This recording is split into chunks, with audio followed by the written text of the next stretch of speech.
மலக்குமார்களில் மிகச் சிறந்தவர்கள், அல்லாஹுக்கு மிக நெருக்கமானவர்கள் யார் என்று பார்த்தால் ஹமலத்துல் அர்ஷ் என்று சொல்லப்படும். அதாவது அல்லாஹுடைய அர்ஷை சுமந்து கொண்டிருக்கக்கூடிய அந்த மலக்குமார்கள்.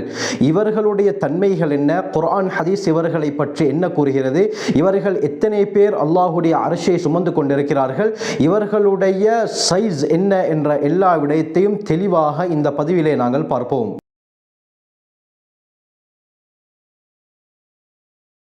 அல்ஹம்துலில்லாஹி ரப்பில் ஆலமீன், அஸ்ஸலாத்து வஸ்ஸலாமு அலா ரசூலில்லாஹி அம்மா பஅத்.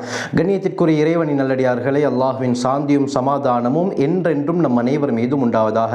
அல்லாஹ் சுப்ஹானஹு வ தஆலா படைத்திருக்கக்கூடிய உன்னதமான உயர்ந்த படைப்பு தான் வானவர்கள், மலக்குமார்கள்.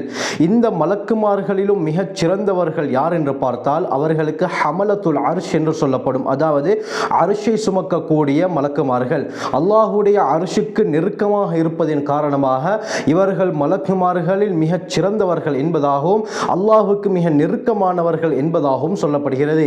இந்த ஹமலத்துல் அர்ஷ் மலக்குமார்களை பற்றி குர்ஆன் ஹதீஸிலே என்ன வருகிறது என்று பார்த்தால், அல்லாஹ் இந்த அர்ஷை சுமக்கக்கூடிய மலக்குமார்களை பற்றி குர்ஆனிலே 2 இடங்களில் தெளிவாக கூறுகிறான். முதலாவது இடம் சூரா காஃபிர் அத்தியாயம் 40 வசனம் 7 அல்லாஹ் கூறும் பொழுது, அல்லதீன யஹ்மிலூனல் அர்ஷ வமன் ஹவ்லஹு, அர்ஷை சுமக்கக்கூடிய இதே போல அர்ஷுக்கு சூழால் இருக்கக்கூடிய மலக்குமார்கள் எப்படியாப்பட்டவர்கள் என்றால், யுஸப்பிஹூன பிஹம்தி ரப்பிஹிம், அவர்களுடைய இரட்சகனுடைய புகழை கொண்டு தஸ்பீஹ் செய்து கொண்டிருக்கிறார்கள். வயுமினூன பிஹி, அல்லாஹ்வை முழுமையாக இறை விசுவாசம் கொண்டிருக்கிறார்கள். வயஸ்தக்ஃபிரூன லில்லதீன ஆமனு, இதே போல ஈமான் கொண்டவர்களுக்காக வேண்டி இஸ்திக்ஃபார் பாவ மன்னிப்பு தேடிக் கொண்டிருக்கிறார்கள் என்பதாக இவர்களை பற்றி அல்லாஹ் குர்ஆனிலே கூறுகிறான். இதே போல இரண்டாவது இடம் சூரா ஹாக்கா அத்தியாயம் 69 வசனம் 17 அல்லாஹ் கூறும் பொழுது, வயஹ்மிலு அர்ஷ ரப்பிக ஃபௌகஹும் யௌமஇன் ஸமானியா, அவர்களுக்கு மேலால அல்லாஹுடைய அர்ஷை இவர்கள் சுமந்து கொண்டிருக்கிறார்கள்.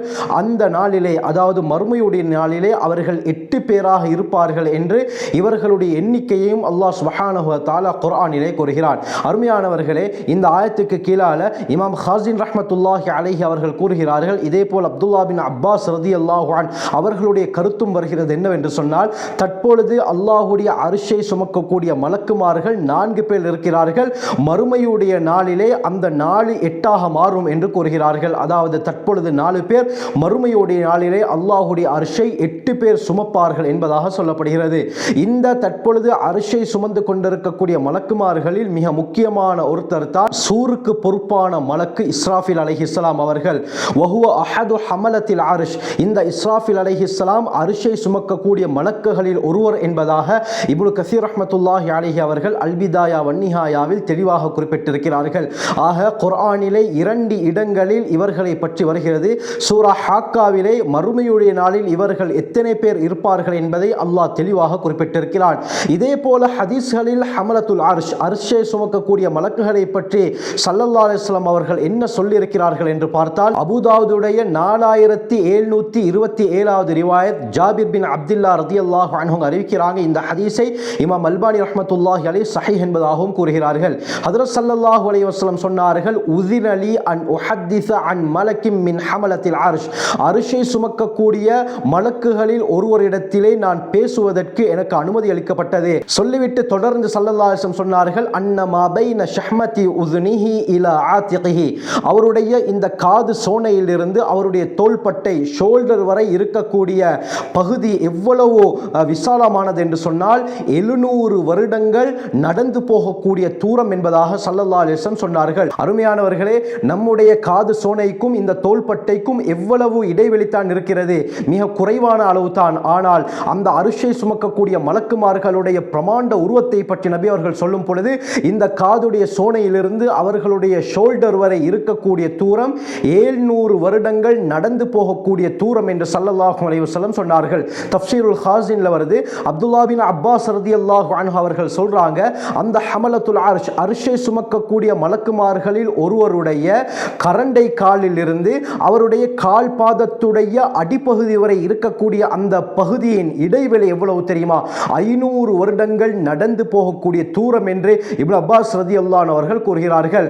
கரண்டை காலுக்கும் கால் பாதத்துடைய கீழ்ப்பகுதிக்கும் இடையில் எவ்வளவு தூரம் தான் இருக்கும்? அருமையானவர்களே, ஒரு விரலுடைய அளவு கூட இருக்காது. ஆனால் அந்த அந்த அரிசை சுமக்கக்கூடிய மலக்குமார்களுடைய பிரமாண்டத்தை பற்றி கூறும் பொழுது 500 வருடம் தொடர்ந்து பயணித்தால் எவ்வளவு தூரம் செல்வாரோ அந்த அளவுக்கு பிரமாண்டமானது தான் அந்த கால்பாதத்திற்கும் கரண்டை காலுக்கும் இடையிலே உள்ள பகுதி என்று தெளிவுபடுத்தினார்கள். இந்த ஹமலத்துல் அர்ஷ் அரிசை சுமக்கக்கூடிய மலக்குமார்களுடைய சிஃபாத்துகள் தன்மைகள் என்னவென்று பார்த்தால் அல்லாஹ் சுப்ஹானஹு வ தஆலா இவர்களுடைய 6 விதமான தன்மைகளை குர்ஆனிலே கூறுகிறான். முதலாவது, மலக்குமார்களை பொதுவாக எடுத்துக்கொண்டால் அல்லாஹுக்கு முழுமையாக இத்தாஅத் வழிபடக்கூடிய தன்மை இருக்கிறது. எந்த சந்தர்ப்பத்திலும் அல்லாஹுக்கு இவர்கள் மாற்றம் செய்ய மாட்டார்கள். சூரா தஹ்ரீமிலே அல்லாஹ் கூறும் பொழுது லா யஅஸூனல்லாஹ மா அமரஹும், அவர்களுக்கு அல்லாஹ் எதை ஏவினானோ அதற்கு மாற்றம் செய்ய மாட்டார்கள். வயஃபஅலூன மா யுமரூன், எது ஏவப்படுகிறதோ அதைத்தான் அவர்கள் செய்வார்கள் என்று அல்லாஹ் கூறுகிறான்.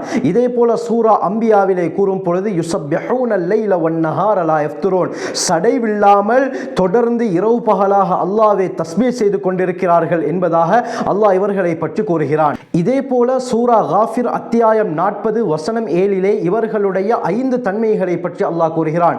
இந்த ஆயத்தில் அல்லாஹ் கூறும் பொழுது முதலாவது அல்லதீன யஹ்மிலூனல் அர்ஷ, இவர்கள் அர்ஷை சுமந்து கொண்டு இருக்கிறார்கள் என்பதாக ஒரு தன்மையை பற்றி கூறுகிறான்.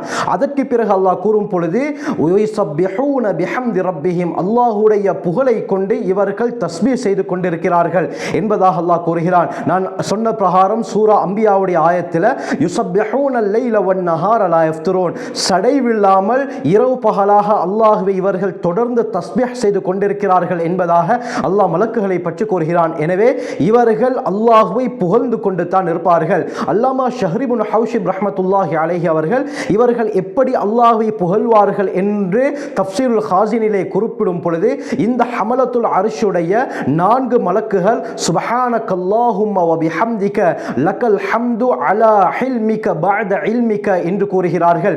இதே போல மறுமையுடைய நாளிலே அல்லாஹ் இன்னும் 4 பேரை ஏற்படுத்துவான். அவர்கள் எப்படி அல்லாஹ்வை புகழ்வார்கள்? சுப்ஹானக்கல்லாஹும்ம வ பிஹம்திக லக்கல் ஹம்து அலா அஃவிக பஅத குத்ரத்திக் என்பதாக அவர்கள் அல்லாஹ்வை புகழ்வார்கள் என்பதாக ஷஹ்ரி இப்னு ஹவ்ஷிப் ரஹ்மத்துல்லாஹி அலைஹி தெளிவாக குறிப்பிடுகிறார்கள். ஆகவே அனுதினமும் சதா நேரமும் சதா காலமும் அல்லாஹ்வை புகழ்வது தான் இவர்களுடைய வேலையாக இருக்கிறது. அருமையானவர்களே, அடுத்த தன்மையை அல்லாஹ் கூறும் பொழுது வயுமினூன பிஹி, அல்லாஹ்வை முழுமையாக விசுவாசம் கொண்டவர்கள் தான் இந்த ஹமலத்துல் அர்ஷ் அர்ஷை சுமக்கக்கூடிய மலக்குகள் என்பதாக கூறுகிறார்கள்.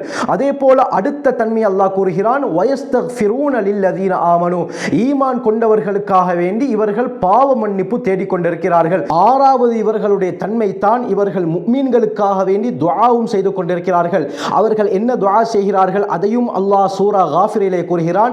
ரப்பனா வ அத்கில்ஹும், யா அல்லாஹ் அவர்களை நீ நுழைவித்து விடுவாயாக, ஜன்னாத்தி அத்னில் லத்தி வஅத்தஹும், அவர்களுக்கு நீ எதை வாக்களித்தாயோ அந்த ஜன்னத்துல் அத்ன் என்ற சுவர்க்கங்களிலே இவர்களையும் வமன் ஸலஹ மின் ஆபாஇஹிம் வ அஸ்வாஜிஹிம் வ ذُرِّيَّاتِهِம், அவர்களுடைய பெற்றோர்களிலிருந்தும் அவர்களுடைய மனைவிமார்களிலும் இதே போல அவர்களுடைய குழந்தைகளிலும் யார் சாலிஹானவர்களாக இருந்தார்களோ அவர்களையும் அந்த அத்ன் என்ற சுவர்க்கத்துக்குள்ளால் நுழைவித்து விடுவாயாக. இதே போல ஃபக்ஃபிர் லில்லதீன தாபு, யாரெல்லாம் தௌபா செய்கிறார்களோ அவர்களையும் நீ மன்னித்து விடு யா அல்லாஹ். வகிஹிம் அஸாபல் ஜஹீம், அந்த நரகத்துடைய வேதனையை விட்டு இவர்களை பாதுகாத்து விடு யா அல்லாஹ் என்பதாக அர்ஷை சுமக்கக்கூடிய மலக்குமார்கள் முஃமின்களுடைய குடும்பத்தாருக்காக வேண்டி துஆ செய்து கொண்டிருக்கிறார்கள். ஆகவே இப்படியாப்பட்ட இவர்களுடைய பிரதானமான 6 தன்மைகளை பற்றி குர்ஆனிலே அல்லாஹ் தெளிவாக கூறுகிறார்.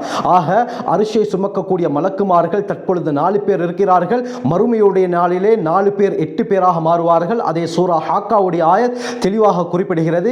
இதே போல இவர்களுடைய முக்கியமான தன்மைகளை பற்றியும் அல்லாஹ் குர்ஆனிலே கூறுகிறான். இவர்களுடைய பிரமாண்டமான உருவத்தை பற்றியும் ஹஜ்ரத் ஸல்லல்லாஹு அலைஹி வஸல்லம் அவர்கள் ஹதீஸிலே தெளிவாக சொல்லியிருக்கிறார்கள். எனவே இவர்கள் தான் அர்ஷை சுமக்கக்கூடிய மலக்குமார்கள்.